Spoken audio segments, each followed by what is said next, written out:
വളരെയധികം സന്തോഷത്തോടു കൂടിയാണ് ഇന്ന് നോമിനേഷൻ സമർപ്പിച്ചത്. സന്തോഷത്തിന് ഒരു പ്രധാനപ്പെട്ട കാരണം ബഹുമാനപ്പെട്ട സയ്യിദ് മുനവ്വർ ശിഹാബ് തങ്ങൾ അദ്ദേഹം ആദ്യമായിട്ടാണ് ഒരു നോമിനേഷൻ സമർപ്പണ വേളയിൽ പങ്കെടുക്കുന്നത്. അപ്പോൾ അത് എന്നോടൊപ്പമാണ് എന്ന ഒരു സന്തോഷം വ്യക്തിപരമായി ഉണ്ട്. മറ്റൊന്ന് തികഞ്ഞ ആത്മവിശ്വാസം. കാരണം ഇന്നലെ നടന്ന UDFന്റെ നിയോജകമണ്ഡലം കൺവെൻഷൻ കൊടുവള്ളി നിയോജകമണ്ഡലത്തിന്റെ ചരിത്രത്തിൽ ആദ്യമായിട്ടാണ് അത്ര വലിയ ജനപങ്കാളിത്തം. അത് UDF നേതാക്കന്മാർ, പ്രിയപ്പെട്ട അരവിന്ദേട്ടനും ഉമ്മർമാഷ് ഉൾപ്പെടെയുള്ള നേതാക്കന്മാരെല്ലാം തുറന്ന് സംബന്ധിച്ച ഒരു കാര്യമാണ്. അപ്പോൾ ജനങ്ങൾ UDFനെ ജയിപ്പിക്കാൻ വേണ്ടി തയ്യാറായി കഴിഞ്ഞു എന്നതിന്റെ സൂചനയാണ് ഇന്നലത്തെ കൺവെൻഷൻ. അതുപോലെ തന്നെ ഇന്ന് പത്രികാ സമർപ്പണ വേളയിലും അതോടനുബന്ധിച്ചുമൊക്കെ ധാരാളം പ്രവർത്തകർ, UDF പ്രവർത്തകർ മാത്രമല്ല നേരത്തെ പാർട്ടി വിട്ടുപോയ ആളുകൾ. കൊടുവള്ളി മണ്ഡലത്തിന്റെ ഒരു പ്രത്യേകത, കൊടുവള്ളിയിൽ UDF പരാജയപ്പെട്ടതൊക്കെ ഒന്നുകിൽ മുന്നണിക്കകത്ത് ഉള്ള ഏതെങ്കിലും വ്യക്തികൾ പാർട്ടി വിട്ടുപോകുമ്പോൾ, അല്ലെങ്കിൽ ലീഗിന്റെ ഏതെങ്കിലും നേതൃത്വത്തിലിരിക്കുന്ന ആളുകൾ പാർട്ടി വിട്ട് മറുചേരിയിൽ ചേരുമ്പോഴാണ്.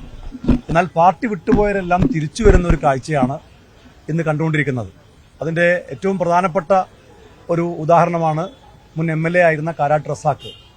അദ്ദേഹം പരസ്യമായി നേരത്തെ അങ്ങനെ പാർട്ടി വിട്ടുപോയതിന് ക്ഷമ ചോദിച്ചു എന്ന് മാത്രമല്ല, ഇനി അത്തരം ഒരു തെറ്റ് കൊടുവള്ളിക്ക് പറ്റില്ല എന്ന് അദ്ദേഹം തന്നെ പരസ്യമായി പറഞ്ഞു.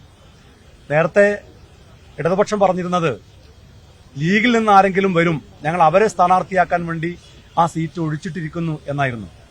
എന്നാൽ ലീഗിൽ നിന്ന് ആരും പോയില്ല എന്ന് മാത്രമല്ല, അവരുടെ മുന്നണിയിലുള്ള ആളുകൾ ഇന്ന് UDFലേക്ക് തിരിച്ചു വരുന്ന, മുസ്ലിം ലീഗിലേക്ക് തിരിച്ചു വരുന്ന കാഴ്ചയാണ് കണ്ടുകൊണ്ടിരിക്കുന്നത്. വരും ദിവസങ്ങളിലും കൂടുതൽ ആളുകൾ ഈ പാർട്ടിയിലേക്ക് കടന്നു വരാൻ തയ്യാറായി നിൽക്കുന്നു എന്ന വാർത്തകളാണ് ഇപ്പോൾ ഓരോ ദിവസവും കേട്ടുകൊണ്ടിരിക്കുന്നത്. ഏതായാലും UDFന് കൊടുവള്ളിയിൽ മികച്ച വിജയമുണ്ടാകുമെന്ന കാര്യത്തിൽ ഒരു സംശയവുമില്ല.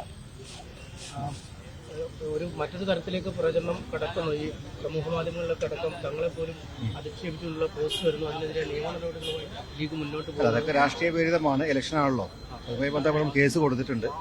അപ്പോൾ അതുമായി നമ്മൾ മുന്നോട്ട് പോവുകയാണ്. ഇപ്പോൾ നമ്മൾ വന്നിട്ടുള്ളത് എൻ്റെ പ്രിയപ്പെട്ട സഹപ്രവർത്തകൻ PK ഫിറോസ്. അദ്ദേഹം 10 വർഷമായി എൻ്റെ കൂടെ പ്രവർത്തിക്കുന്ന എൻ്റെ ജനറൽ സെക്രട്ടറിയാണ്. അപ്പോൾ അദ്ദേഹത്തിൻ്റെ ഒരു തെരഞ്ഞെടുപ്പ് വേളയിൽ നോമിനേഷൻ കൊടുക്കാൻ അദ്ദേഹം സൂചിപ്പിച്ചതുപോലെ ഞാൻ ആദ്യമായിട്ടാണ് ഒരു നോമിനേഷൻ വേളയിൽ പങ്കെടുക്കുന്നത്. അദ്ദേഹത്തിൻ്റെ കൂടെ ഇവിടെ സമർപ്പിക്കാൻ സാധിച്ചു എന്നുള്ളത് എനിക്ക് ഏറ്റവും വലിയ അഭിമാനമുണ്ട്. അദ്ദേഹത്തെ പോലുള്ള ഒരു മികച്ച സംഘാടകനും രാഷ്ട്രീയ ബോധവുമുള്ള പക്വതയാർന്നിട്ടുള്ള ഒരു യുവ നേതാവാണ്. അപ്പോൾ അദ്ദേഹത്തിൻ്റെ വിജയം കൊടുവള്ളിയിൽ ഉറപ്പാണ്. നേരത്തെ സൂചിപ്പിച്ചതുപോലെ കൊടുവള്ളിയിൽ പാർട്ടി വിട്ടുപോയവരും മുൻ MLA-മാരായവരൊക്കെ തിരിച്ചു വന്ന് UDFന്റെ അടിത്തറ ശക്തി പകർന്നിരിക്കുകയാണ്.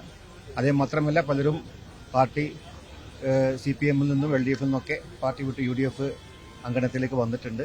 അതിൻ്റെ ഒരു UDF മികച്ച വിജയം നേടുന്നതിൻ്റെ സൂചനയാണ് അത്തരത്തിലുള്ള കൊഴിഞ്ഞുപോക്ക് എന്നുള്ളതാണ് നാം മനസ്സിലാക്കേണ്ടത്. ഈ രാഷ്ട്രീയ വിമർശനങ്ങളൊക്കെ ഉണ്ടാകുമ്പോൾ സാധാരണ പാണക്കാട് കുടുംബത്തിൽ ഇത്തരം വിമർശനം ഉണ്ടാവാറില്ല. സോഷ്യൽ മീഡിയയിൽ ഉണ്ടായപ്പോൾ ഏതെങ്കിലും തരത്തിൽ പ്രയാസം ഉണ്ടായോ, ദുഃഖം തോന്നിയോ? അല്ല, അതൊക്കെ വെറും ഫേക്കാണെന്നും അത് രാഷ്ട്രീയ പ്രേരിതമാണെന്നും എന്നുള്ള ബോധ്യമുള്ളതുകൊണ്ട് അതിൽ സ്വാഭാവികമായും ഇങ്ങനെ സമൂഹ മാധ്യമത്തിൽ തേജോധനം ചെയ്യുമ്പോൾ പ്രയാസം ഉണ്ടാവും. പക്ഷെ അത് രാഷ്ട്രീയപരമായും നിയമപരമായും നമ്മൾ നേരിടും. അതിനുവേണ്ട എല്ലാ നടപടികളുമായി പാർട്ടി മുന്നോട്ട് പോയിട്ടുണ്ട്. ഇന്നലെ തന്നെ കുഞ്ഞാലിക്കുട്ടി സാഹിബ് പോസ്റ്റിട്ട് നമ്മൾ കണ്ടു. അപ്പോൾ പരാതി നൽകിയിട്ടുണ്ട്. അതിൻ്റെ അടിസ്ഥാനത്തിൽ ഇവിടെ നിയമപരമായുള്ള ഏത് നീക്കുപോക്കുകളാണ് സാധുതമായത്, ആ രീതിയിൽ അതിനെ ഞങ്ങൾ നേരിടാൻ തയ്യാറാണ്.